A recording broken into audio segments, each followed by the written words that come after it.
Reactor online. Sensors online. Weapons online. All systems nominal.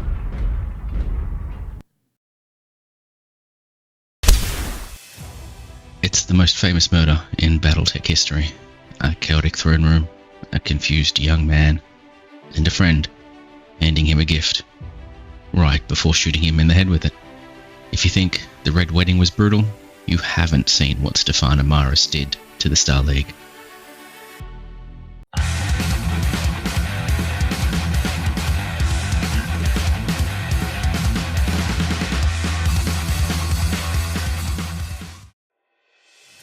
G'day guys, Dave here. Welcome back to a BattleTech Down Under.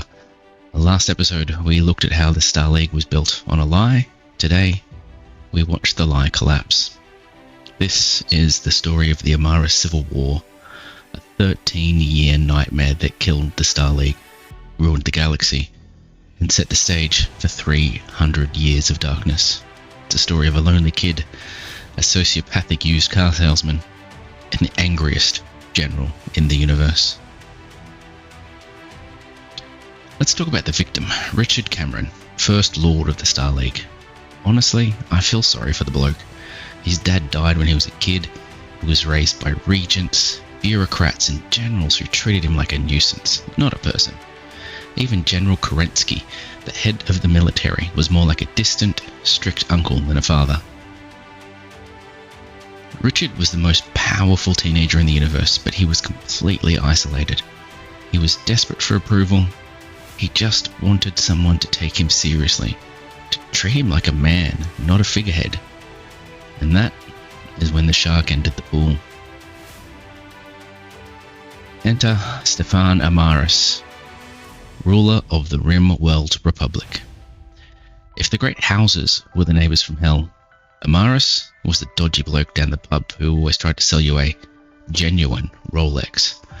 He saw Richard not as a leader, but as a mark. He didn't just walk in and take over, he groomed the kid for years.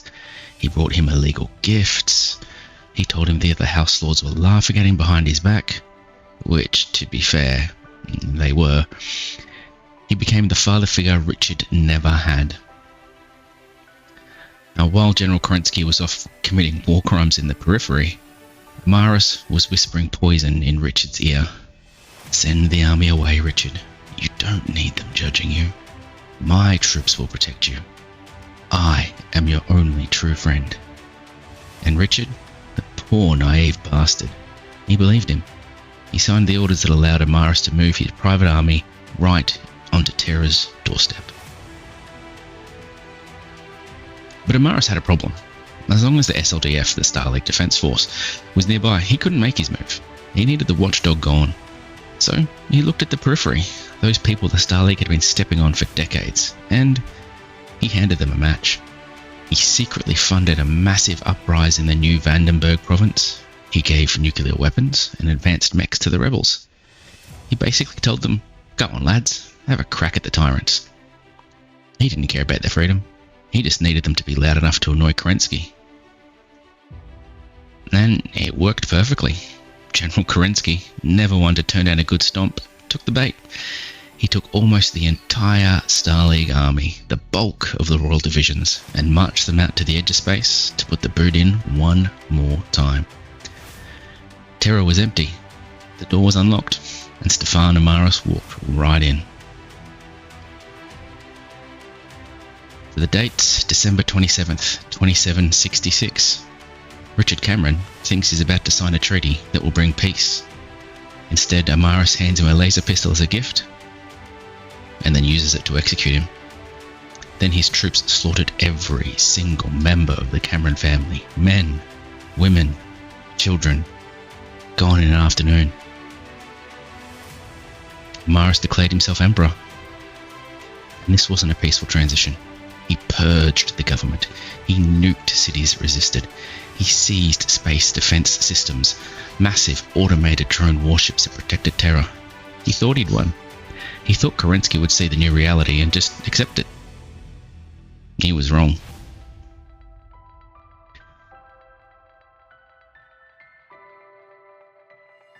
Amaris thought he had Terra secured, but he had made one massive mistake. He forgot about the fucking Royal Black Watch.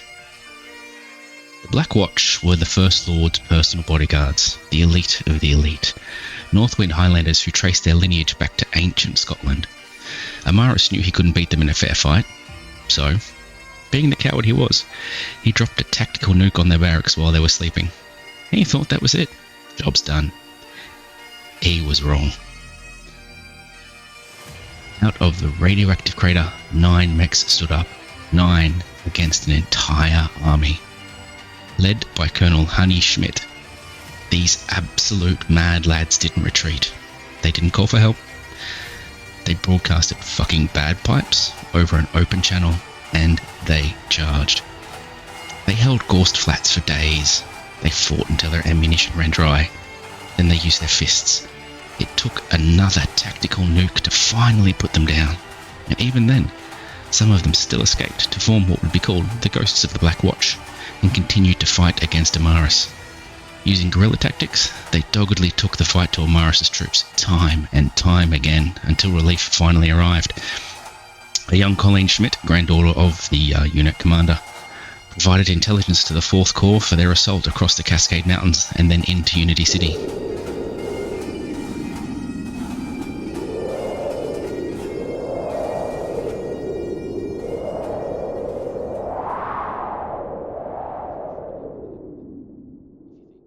And when news of the coup finally reached General Kerensky in the Periphery, he didn't negotiate, he didn't play politics. He turned the entire SLDF around and pointed them at Terra. He basically said, "You killed my king, I'm going to burn your fucking house down." This was Operation Chieftain.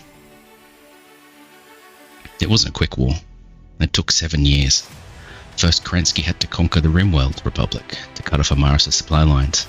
Then he had to fight his way through the hegemony, system by system. Amaris fought dirty.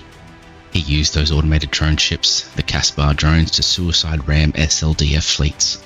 He used nukes. He used biological weapons. By the time the SLDF landed on Terra in 2779, they had lost millions of soldiers. 100 million civilians were dead. The Golden Age infrastructure was turned to rubble. But Kerensky broke through. They kicked down the palace doors and they dragged Amaris out. In the end, it wasn't a grand trial. It wasn't a debate. Stefan Amaris, the self-proclaimed emperor, tried to speak. He tried to justify it. Kerensky didn't say a word. He just ordered Amaris to look at the graves of the Cameron family. Then, Kerensky pulled out his own laser pistol, the same type Amaris used to kill Richard, and executed him. No speech, no mercy, just the bill coming due. Justice was served, but the Star League was dead. The great houses, Davion, Steiner, Kurita, they didn't want to rebuild. They immediately started arguing over who would be the new First Lord. They were vultures circling a corpse, ready to pick bones clean. Kerensky looked at this mess, looked at his tired, broken army, and said, "Fuck it, I'm done." He took 80% of the surviving SLDF fleet. They packed up their families, their mechs, and their history. And on the 5th of November, 2784, they jumped into the deep unknown. They left the inner sphere behind. This is known as the Exodus. They left the great houses alone, in the dark, with all the toys, no supervision, and a whole lot of bad blood. And that's how the Golden Age ended. Not with a loud explosion, but with a laser pistol to the back of the head. Next time, the vultures start feeding. We're covering the Succession Wars, where the great houses bomb humanity back into the Stone Age, just to see who gets to sit in the big chair. I've been Dave, and I'll see you in the next one.